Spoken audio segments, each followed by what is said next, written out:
सबके जीवन में ऐसा प्रसंग अवश्य आता है कि सत्य कहने का निश्चय होता है हृदय में, किंतु मुख से सत्य निकल नहीं पाता।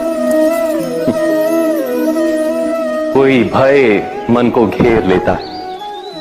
किसी घटना अथवा प्रसंग के बारे में बात करना या फिर स्वयं से कोई भूल हो जाए उसके बारे में कुछ बोलना, क्या ये सत्य है? नहीं, ये तो केवल तथ्य है। अर्थात जैसा हुआ था वैसा केवल बोल देना सामान्य सी बात है। किंतु कभी कभी उस तथ्य को बोलते हुए भी भय लगता है।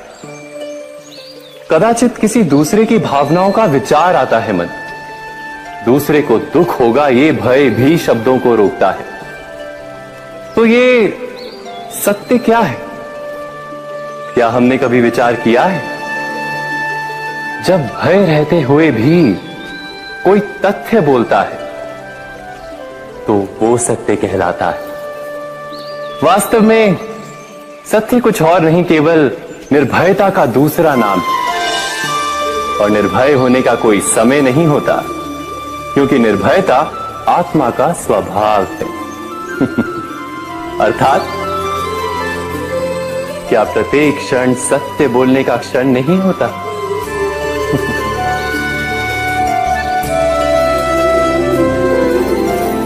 स्वयं विचार कीजिए। जब भी किसी की आशा और इच्छा भंग होती है तो उसका हृदय क्रोध से भर जाता है। जिस व्यक्ति को वो अपना अपराधी समझता है उसे दंड देने का प्रयत्न करता है। पर क्या हमारी इच्छा या आशा का भंग होना क्या सदा ही किसी का अपराध होता है? इच्छाओं के अपूर्ण रहने के तो कई कारण हो सकते हैं। कुछ तो संजोग के कारण अधूरी रह जाती हैं और कुछ नियति के कारण। और कभी कभी इच्छाओं का स्वरूप ही ऐसा होता है कि वो पूर्ण नहीं हो पाती। बिना परिस्थिति पर विचार किए किसी को अपराधी मान लेना न्याय नहीं, प्रतिशोध है। न्याय का आधार तो दया है, करुणा है, और प्रतिशोध का आधार क्रोध, अहंकार। अर्थात हृदय में करुणा धारण किए बिना किसी के अपराध के विषय में विचार करना, किसी को दंड देना, क्या अपने आप में ही अन्याय नहीं? स्वयं विचार कीजिए।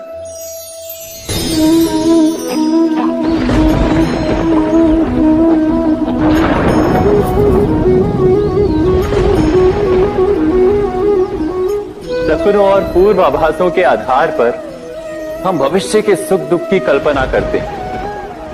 भविष्य के दुख का कारण दूर करने के लिए हम आज योजना बनाते हैं। किंतु कल के संकट को आज निर्मूल करने से हमें लाभ मिलता है या हानि पहुंचती है? ये प्रश्न हम कभी नहीं करते।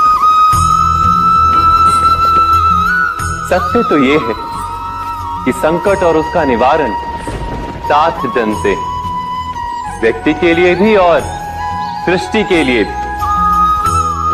नहीं, आप अपने भूतकाल का स्मरण कीजिए, इतिहास को देखिए। आप तुरंत ही ये जान पाएंगे कि जब जब संकट आता है तब तब उसका निवारण करने वाली शक्ति भी जन्म लेती है। यही तो जगत का चलन है। वस्तुतः संकट ही शक्ति के जन्म का कारण है। प्रत्येक व्यक्ति जब संकट से निकलता है तो एक पद आगे बढ़ा होता है, अधिक चमकता है, आत्मविश्वास से अधिक भरा होता है, न केवल अपने लिए अपितु विश्व के लिए भी। क्या ये सत्य नहीं? वास्तव में संकट का जन्म है एक अवसर का जन्म, अपने आप को बदलने का अवसर, अपने विचारों को ऊंचाई पर करने का अवसर, अपनी आत्मा को बलवान और ज्ञान मंडित बनाने का अवसर। जो ये कर पाता है उसे कोई संकट नहीं होता, किंतु जो ये नहीं कर पाता वो तो स्वयं एक संकट है विश्व के लिए। विचार कीजिए।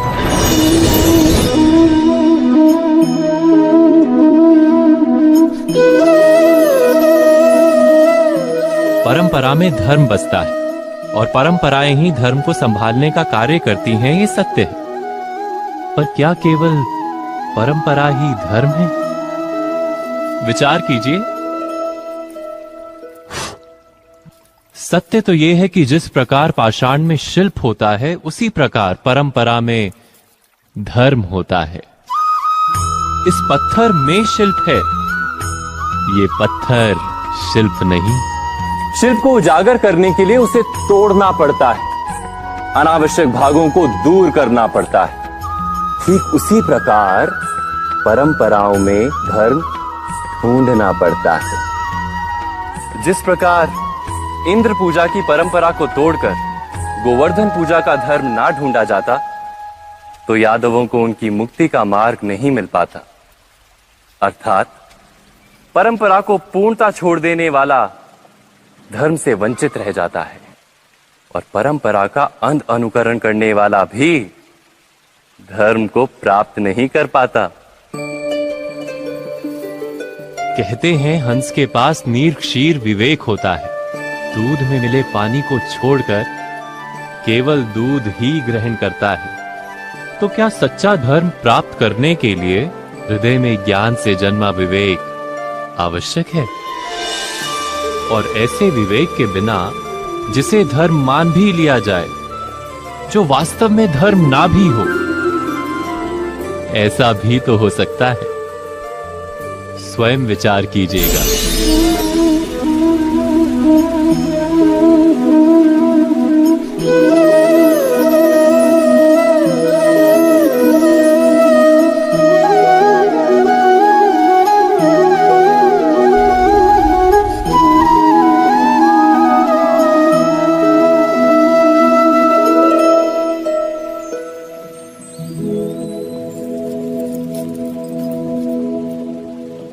भविष्य के आधार पर सब आज का निर्णय लेना चाहते हैं।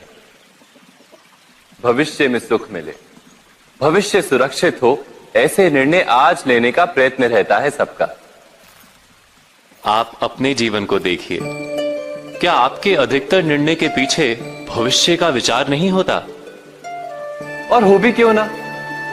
अपने जीवन को सरल और सुखमय बनाने का प्रयत्न करने का अधिकार सबका है। पर भविष्य तो कोई नहीं जानता, केवल कल्पना ही की जा सकती है। तो जीवन के सारे महत्वपूर्ण निर्णय कल्पनाओं के आधार पर ही करते हैं हम।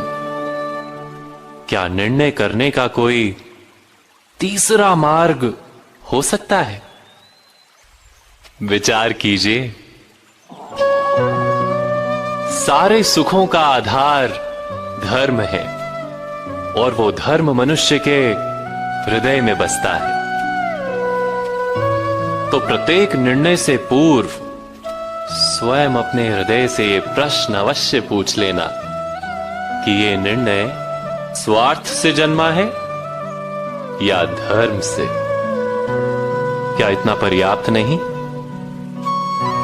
भविष्य के बदले धर्म का विचार करने से क्या भविष्य अधिक सुखपूर्ण नहीं होगा? स्वयं विचार कीजिए। व्यक्ति को जब उसके अपराध का दंड मिलता है, तब कभी कभी उस न्याय को देखकर मन कचोटता है। प्रश्न उठता है हृदय में कि जब वो अपराध हुआ था, तब व्यक्ति भिन्न था। उसके पश्चात उसने इतने पश्चाताप किए, स्वयं में इतना परिवर्तन किया, फिर उसे दंड क्यों मिले? पर जहां आघात होता है, वहां प्रत्याघात भी होता है। जैसा कर्म वैसा फल। यदि किसी को प्रेम दोगे तो सुख प्राप्त होगा, यदि किसी की हत्या करोगे तो मृत्यु दंड मिलेगा। जैसा कार्य वैसा ही न्याय। तो फिर प्रायश्चित और पश्चाताप का कोई मूल्य नहीं है? अवश्य है मूल्य। प्रायश्चित और पश्चाताप मनुष्य की आत्मा को बलवान करता है। आने वाले दंड को स्वीकार करने के लिए मनुष्य को तैयार करता है। अर्थात बिना प्रायश्चित के दंड स्वीकार करने का कोई मूल्य है? स्वयं विचार कीजिए।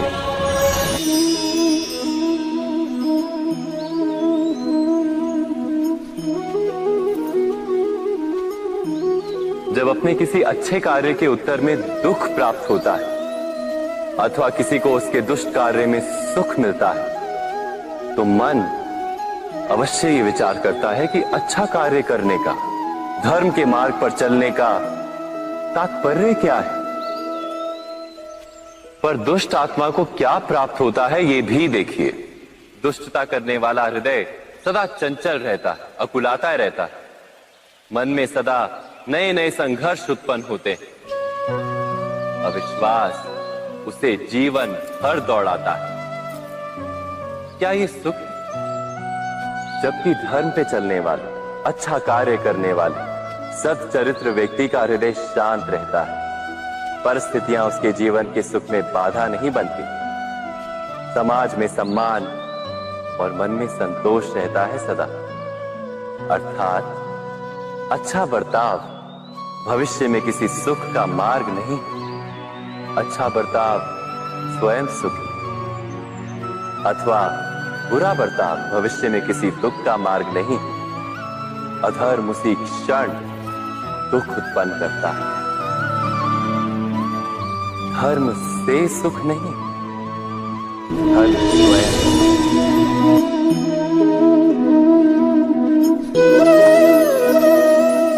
सत्ता की लालसा सबके हृदय को घेरे रहती है। प्रत्येक व्यक्ति अपना एक राष्ट्र निर्मित करने का प्रयत्न अवश्य करता है। फिर वो राष्ट्र कुरु राष्ट्र की भांति बहुत बड़ा हो या फिर अपने परिवार तक सीमित हो, वो सत्ता प्राप्त करने का प्रयास अवश्य करता है। किंतु सत्ता का वास्तविक रूप क्या है? क्या हमने कभी विचार किया है? एक मनुष्य जितने अधिक लोगों के जीवन को प्रभावित कर सके, जितने अधिक लोगों के जीवन की स्वतंत्रता पर अंकुश रख सके, उतनी ही अधिक सत्ता का अनुभव करता है वो। सत्ता का वास्तविक रूप ही है अन्य के जीवन पर स्वयं का प्रभाव।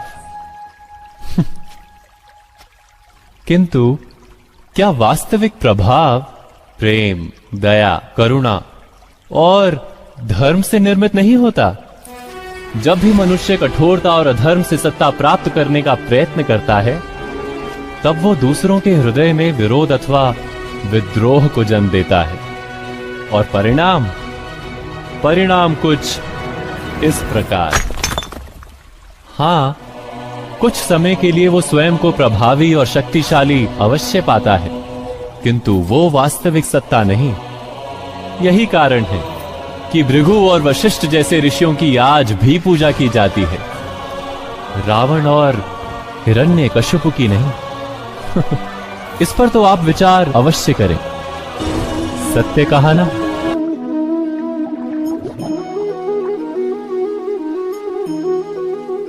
इस संसार में आने वाला प्रत्येक बालक संपूर्णतः संस्कार रहित होता है। उसके अंतर पर ना किसी अच्छे संस्कार के चिन्ह अंकित होते हैं, ना ही बुरे संस्कार के। अर्थात जन्म से बालक में ना कोई गुण होता है और ना ही कोई दोष। तो ये दोष अथवा गुण किस प्रकार प्राप्त होते हैं? क्या हमने कभी विचार किया है? जो बात माता पिता के मुख से निरंतर सुनी जाती है, वही बात उनकी संतानों के हृदय का संस्कार बनती है। जैसे किसी गांव में नदी तट तक एक पगडंडी बन जाती है केवल उस मार्ग पर बार बार चलने के कारण। अर्थात माता पिता के हृदय की इच्छाएं उनकी संतानों के हृदय का दोष अथवा गुण बनकर जन्म लेती हैं। क्या ये सत्य नहीं? पर फिर भी जब उनकी संतानों में कोई दोष दिखाई देता है, तो माता पिता आश्चर्य और दुख से भर जाते। माता पिता का हृदय ये प्रश्न करता है कि उनकी संतानों में ये कुसंस्कार आए कहां से?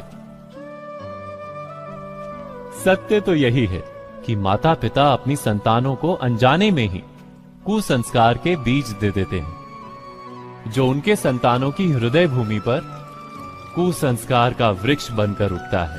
अर्थात अपनी संतानों को सुसंस्कारी और धर्ममय बनाने की आशा रखने वाले प्रत्येक माता पिता को प्रथम अपने हृदय की इच्छाओं पर अंकुश रखना क्या अनिवार्य नहीं?